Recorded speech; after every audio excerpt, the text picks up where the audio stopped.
Hi, എല്ലാവർക്കും സലു കിച്ചനിലേക്ക് സ്വാഗതം. ഞാൻ സമീറ. ഇന്ന് ഞാൻ തയ്യാറാക്കാൻ പോകുന്നത് ആലു പറാട്ടയാണ്. ഇത് കുട്ടികൾക്കൊക്കെ ഇഷ്ടപ്പെടുന്ന നല്ല ഒരു പറാട്ടയാണ്. ഇത് നമുക്ക് കുട്ടികൾക്ക് ലഞ്ച് ബോക്സിൽ കൊടുത്തു വിടാനും അതല്ലെങ്കിൽ ബ്രേക്ക്ഫാസ്റ്റ് ഐറ്റം ഒക്കെ ഉണ്ടാക്കാൻ പറ്റിയ ഒരു ഐറ്റമാണ്. ശരിക്കും ഇത് ഉണ്ടാക്കി കഴിഞ്ഞാൽ നമുക്ക് കറിയുടെ ആവശ്യമില്ല. കുറച്ച് വ്യത്യസ്തമായിട്ടുള്ള രീതിയിലാണ് ഞാൻ ഈ ആലു പറാട്ട തയ്യാറാക്കാൻ പോകുന്നത്.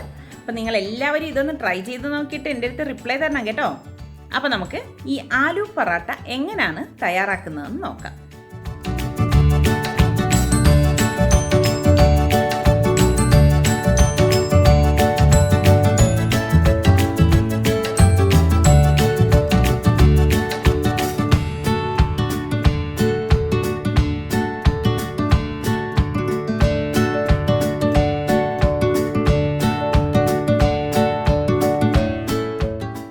പ്രഷർ കുക്കർ അടുപ്പത്ത് വെച്ചിട്ട് ഞാൻ ഈ എടുത്തു വെച്ചിരിക്കുന്ന ഈ 2 പൊട്ടറ്റോ ഇതിലേക്ക് ഇട്ട് കൊടുക്കാം.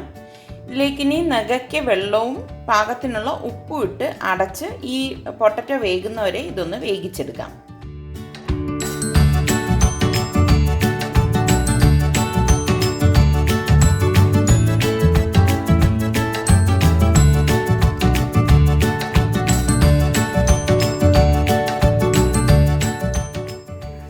പിന്നെ നമുക്കിതിലേക്ക് ഇതുപോലെ ഒരു സവാള വേണം, ചെറുതായിട്ട് അരിയണം.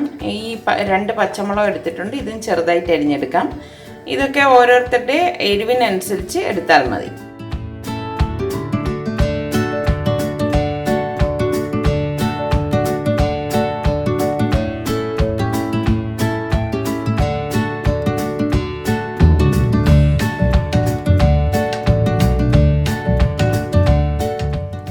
ഈ സവാളയും പച്ചമുളകും നല്ല ചെറുതായിട്ട് വേണം അരിഞ്ഞെടുക്കേണ്ടത്.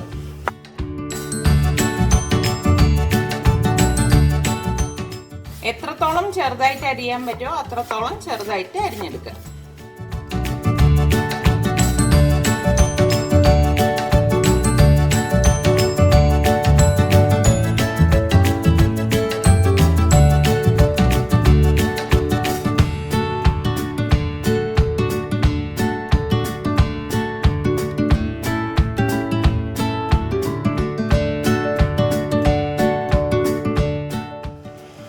ഒരു ബൗൾ എടുത്തിട്ട് നമുക്ക് ഈ അരിഞ്ഞു വെച്ചിരിക്കുന്ന പച്ചമുളകും സവാളയും ഇതിലേക്ക് ഇട്ട് കൊടുക്കാം. നല്ല കുഞ്ഞായിട്ട് ഇതുപോലെ വേണം അരിഞ്ഞെടുക്കാനുള്ളത്. ഇനി ഇതിലേക്ക് ഞാനിവിടെ 1 ടേബിൾ സ്പൂൺ കസൂരി മേത്തി എടുത്തിട്ടുണ്ട്. അത് കൈകൊണ്ടൊന്ന് പൊടിച്ചിടാം. കസൂരി മേത്തി എന്ന് പറഞ്ഞാൽ ഉലുവയില ഉണക്കിയതാണ്. നല്ലതുപോലെ കൈകൊണ്ടൊന്ന് തിരുമ്മി പൊടിച്ച് വേണം നമ്മളിതിലേക്ക് ഇട്ട് കൊടുക്കേണ്ടത്. ഇനി ഇതിലേക്ക് ഞാനിവിടെ 1 ടീസ്പൂൺ ചില്ലി ഫ്ലെക്സ് ഇട്ട് കൊടുക്കുകയാണ്. 1/2 ടീസ്പൂൺ മഞ്ഞൾപ്പൊടിയും 1/2 ടീസ്പൂൺ ഗരം മസാല പൊടിയും പാകത്തിനുള്ള ഉപ്പും. പിന്നെ നമ്മൾ ഈ പുഴുങ്ങി വെച്ചിരിക്കുന്ന പൊട്ടറ്റോ ഉണ്ടല്ലോ, അത് ഇതുപോലെ ഒരു ഫോർക്ക് കൊണ്ട് ഒന്ന് ഉടച്ചിട്ട് ഇതിലേക്ക് ഇട്ടിട്ട് എല്ലാം കൂട്ടിയിട്ട് നന്നായിട്ടൊന്ന് മിക്സ് ചെയ്ത് കൊടുക്കാം. ഇത്രയും നന്നായിട്ട് പുഴുങ്ങിയെടുക്കുമ്പോൾ പെട്ടെന്ന് തന്നെ നമുക്കിത് ഉടച്ചെടുക്കാൻ സാധിക്കും. ഒട്ടും ഇതുപോലെ കട്ട കെട്ടരുത്, നല്ലതുപോലെ ഉടച്ചെടുക്കണം. ഞാൻ ഇനി ഇത് ഇതിലേക്ക് ഇട്ട് കൊടുക്കാണ്. എല്ലാം കൂട്ടിയിട്ടൊന്ന് നന്നായിട്ടൊന്ന് മിക്സ് ചെയ്ത് കൊടുക്കാം.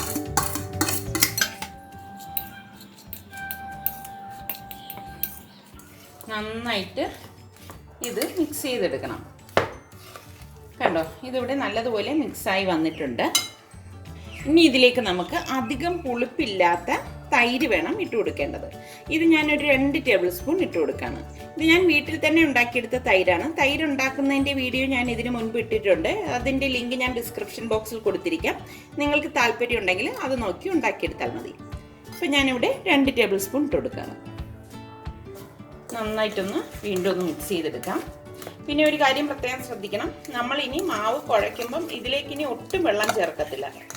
ഇതിൻ്റെ ഒരു പാകത്തിനാണ് നമ്മൾ മാവിട്ടിട്ട് കുഴച്ചെടുക്കുന്നത്. നന്നായിട്ടൊന്ന് ഇതുപോലെ ഒന്ന് മിക്സ് ചെയ്ത് കൊടുക്കാം. ഇതിലേക്ക് ഞാനിവിടെ കുറച്ച് ബട്ടർ എടുത്തിട്ടുണ്ട്, അതൊന്ന് ഗ്രേറ്റ് ചെയ്തിട്ട് കൊടുക്കാം. ഇത് ഓപ്ഷണലാണ്, പക്ഷേ ബട്ടർ ഇടുമ്പോൾ ഒരു പ്രത്യേക ടേസ്റ്റാണ്. അപ്പോൾ നമ്മൾ മെൽറ്റ് ചെയ്തിടുന്നതിൽ നിന്നും എപ്പോഴും നല്ലത് ഇതുപോലെ ഒന്ന് ഗ്രേറ്റ് ചെയ്തിടുന്നതാണ്. പിന്നെ നിങ്ങളുടെ സൗകര്യം അനുസരിച്ച് ചെയ്തെടുത്താൽ മതി. ഞാനിവിടെ ഏകദേശം ഒരു 2 ടേബിൾ സ്പൂണോളം ബട്ടർ ചേർക്കുന്നുണ്ട്. ഇതൊക്കെ ഇടുമ്പോഴാണ് ഈ പൊറോട്ടയ്ക്ക് ടേസ്റ്റ് കൂടുന്നത്. ബട്ടർ ഇതുപോലെ ഇട്ട ശേഷം ഒന്നുകൂടി ഒന്ന് മിക്സ് ചെയ്യാം. ഇനി നമ്മൾക്ക് മാവിൻ്റെ കണക്ക് എങ്ങനെയാണെന്ന് വെച്ചാൽ, ഇത് കുഴച്ചെടുക്കാൻ പാകത്തിനുള്ള മാവ് നമ്മൾ ഇതിലേക്ക് തട്ടിയിട്ട് കുഴച്ചെടുക്കുകയാണ് ചെയ്യുന്നത്. ഇപ്പം ഞാനിവിടെ 1.5 കപ്പ് ഗോതമ്പ് മാവ് ആദ്യം തന്നെ ഇട്ട് നോക്കും. അതിൽ കൂടുതൽ വേണമെന്നുണ്ടെങ്കിൽ ഞാൻ ചേർക്കുന്ന സമയത്ത് നിങ്ങളുടെ അടുത്ത് പറഞ്ഞുതരാം. ഗോതമ്പ് മാവാണ് നമ്മൾ ഇതിലേക്ക് ഇട്ടിട്ട് കുഴച്ചെടുക്കുന്നത്. ഞാൻ ആദ്യം തന്നെ 1.5 കപ്പ് മാവും ഇതിലേക്ക് ഇട്ടിട്ടുണ്ട്. ഇനി ഒന്ന് കുഴച്ചു കൊടുത്ത് നോക്കാം. ഒട്ടും വെള്ളം ചേർക്കരുത് കേട്ടോ, അത് നിങ്ങൾ പ്രത്യേകം ഒന്ന് ശ്രദ്ധിക്കണം. ഈ പൊട്ടറ്റോയുടെയും തൈരിൻ്റെയും ഒക്കെ ആ ഒരു ഈർപ്പത്തിൽ വേണം നമ്മളിത് കുഴച്ചെടുക്കാനുള്ളത്. ഈ 1.5 കപ്പ് മാവിൻ്റെ ആവശ്യമേ നമ്മൾക്ക് ഈ ഒരു അളവിൽ വേണ്ടതുള്ളൂ. കണ്ടോ, എനിക്ക് നല്ല ഈസി ആയിട്ട് കുഴച്ചെടുക്കാൻ സാധിക്കുന്നുണ്ട്. ഞാൻ ഇതിലേക്ക് ഇനി 1 ടേബിൾ സ്പൂൺ മാവും കൂടി ഇട്ട് കൊടുക്കുകയാണ്. ഞാൻ 1.5 കപ്പ് മാവ് ഇട്ടിട്ടുണ്ട്, പ്ലസ് 1 ടേബിൾ സ്പൂൺ മാവ്. ഗോതമ്പ് മാവ് എന്നാണ് ഞാൻ ഇട്ടിരിക്കുന്നത്. ഒരു 10-15 മിനിറ്റ് കഴിയുമ്പം പരത്തിയെടുക്കാം. ഇനി നമ്മൾ ഇതിലേക്ക് ഓയിൽ ഒഴിക്കേണ്ട ആവശ്യമൊന്നുമില്ല. കണ്ടോ, ഇതിപ്പോൾ ഞാനിവിടെ കുഴച്ചെടുത്ത് വെച്ചിട്ടുണ്ട്. അപ്പം ഞാൻ ഇതിലേക്ക് വേണ്ടിയിട്ട് 1.5 കപ്പ് ഗോതമ്പ് മാവും പ്ലസ് 1 ടേബിൾ സ്പൂൺ മാവും കൂടിയാണ് ചേർത്തിരിക്കുന്നത്. അപ്പോൾ ഇനി ഇത് അടച്ച് വെച്ചിട്ട് അരമണിക്കൂർ മാറ്റി വെക്കാം. അരമണിക്കൂർ കഴിഞ്ഞ ശേഷം ഇതൊന്ന് പരത്തിയിട്ട് നമുക്ക് ചുട്ടെടുക്കാം.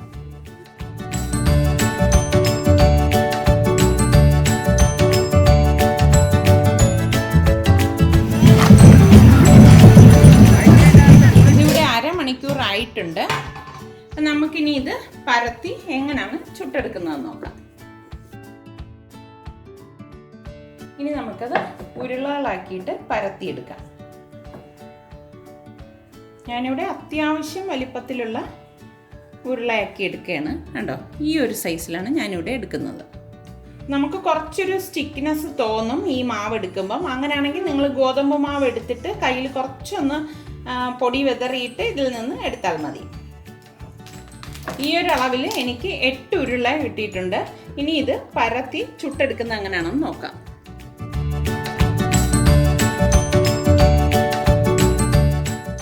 ഇനി നമുക്ക് ഇതിലേക്ക് കുറച്ച് ഗോതമ്പ് പൊടി ഒന്ന് വെതറിയിട്ട് വേണം ഇത് പരത്തിയെടുക്കാൻ. സാധാരണ ചപ്പാത്തി പരത്തുന്നത് പോലെ നമ്മൾ അങ്ങനെ അങ്ങ് പരത്തണ്ട. കുറച്ച് കട്ടി വേണം ഈ പൊറോട്ടയ്ക്ക്. അതുപോലെ തന്നെ നമുക്ക് ഇതുപോലെ ഗോതമ്പ് പൊടി വെതറിയിട്ട് മാത്രമേ ഇത് പരത്തിയെടുക്കാൻ പറ്റത്തുള്ളൂ. അല്ലെങ്കിൽ എന്ന് വെച്ചാൽ ഒരു സ്റ്റിക്നെസ് ഉണ്ട് ഈ മാവിന്. അത് നിങ്ങളൊന്ന് ശ്രദ്ധിച്ചാൽ മതി. പിന്നെ നമ്മൾ ഇതിലേക്ക് സവോളയൊക്കെ ചേർത്തത് കൊണ്ട് അപ്പം അങ്ങനെ വേണം നമ്മൾ ഇതുപോലെ സ്ലോലി ആയിട്ട് പരത്തിയെടുത്താൽ മതി.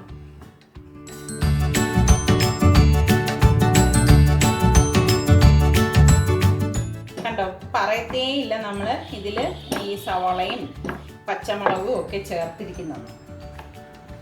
അതുകൊണ്ടാണ് ഞാൻ പറഞ്ഞത് വളരെ കുഞ്ഞായിട്ട് വേണം നമ്മളിത് അരിഞ്ഞെടുക്കേണ്ടത്. ഇതുപോലെ വേണം നമ്മളിത് പരത്തിയെടുക്കേണ്ടത്.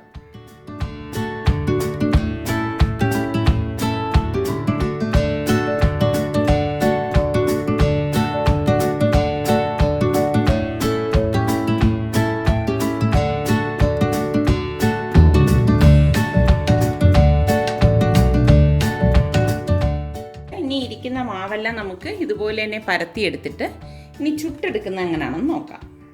ഒരു പാൻ ഞാനിവിടെ ഗ്യാസ് ഓൺ ചെയ്ത് ചൂടാക്കാൻ വെച്ചിട്ടുണ്ടായിരുന്നു. ഇതിവിടെ ചൂടായിട്ടുണ്ട്. നമുക്ക് ഈ പരത്തിയ മാവ് ഇതിലേക്ക് വെച്ച് കൊടുക്കാം. ഒരു സൈഡ് റെഡി ആകുമ്പോഴേക്ക് പതുക്കെ ഒന്ന് മറിച്ചിട്ട് കൊടുക്കാം.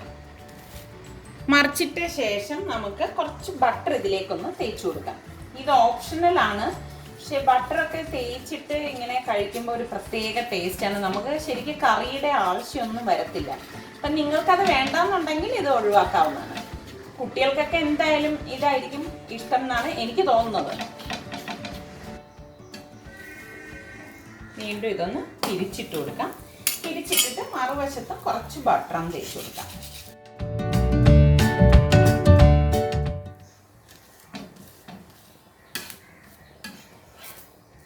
ഉണ്ടോ, ഇത്രയേ ഉള്ളൂ. ഇനി ഇത് നമുക്കൊരു പ്ലേറ്റിലേക്ക് മാറ്റാം. ഇനി നമുക്ക് ഈ പരത്തി വെച്ചിരിക്കുന്ന മാവെല്ലാം ഇതുപോലെ തന്നെ ഇട്ട് പൊറോട്ട ചുട്ടെടുക്കാം. മീഡിയം ഫ്ലെയിമിൽ ഇട്ടിട്ട് വേണം നമ്മളിത് ചുട്ടെടുക്കേണ്ടത് കേട്ടോ.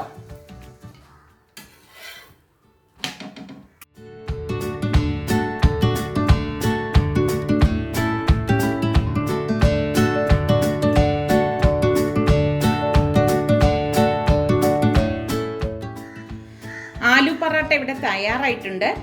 ഇത് ഞാനിവിടെ റൈത്തയ്ക്കൊപ്പമാണ് സെർവ് ചെയ്യുന്നത്. ഇതിന് ശരിക്കും പറഞ്ഞാൽ കറികളുടെ ഒന്നും ആവശ്യമില്ല. ഇപ്പം റൈത്ത ഇല്ലെങ്കിൽ പോലും നമ്മൾക്കിത് വെറുതെ കഴിക്കാൻ നല്ല ടേസ്റ്റാണ്. അപ്പം നിങ്ങളെല്ലാവരും ഇത് ട്രൈ ചെയ്ത് നോക്കുക. കുട്ടികൾക്കൊക്കെ എന്തായാലും ഈ ഒരു പൊറോട്ട ഇഷ്ടമാവും. ട്രൈ ചെയ്ത് നോക്കി നിങ്ങൾക്കിത് ഇഷ്ടമാണെങ്കിൽ ഇതിൻ്റെ ലിങ്ക് ഷെയർ ചെയ്യുവാനും ലൈക്ക് ചെയ്യുവാനും കമൻറ്റ് ചെയ്യാനും മറക്കണ്ട. അതുപോലെ തന്നെ സലു കിച്ചൻ സബ്സ്ക്രൈബ് ചെയ്തിട്ടില്ലാത്തവരുണ്ടെങ്കിൽ ഈസി റെസിപ്പികൾക്കായി സലു കിച്ചൻ സബ്സ്ക്രൈബ് ചെയ്യാൻ മറക്കരുതേ.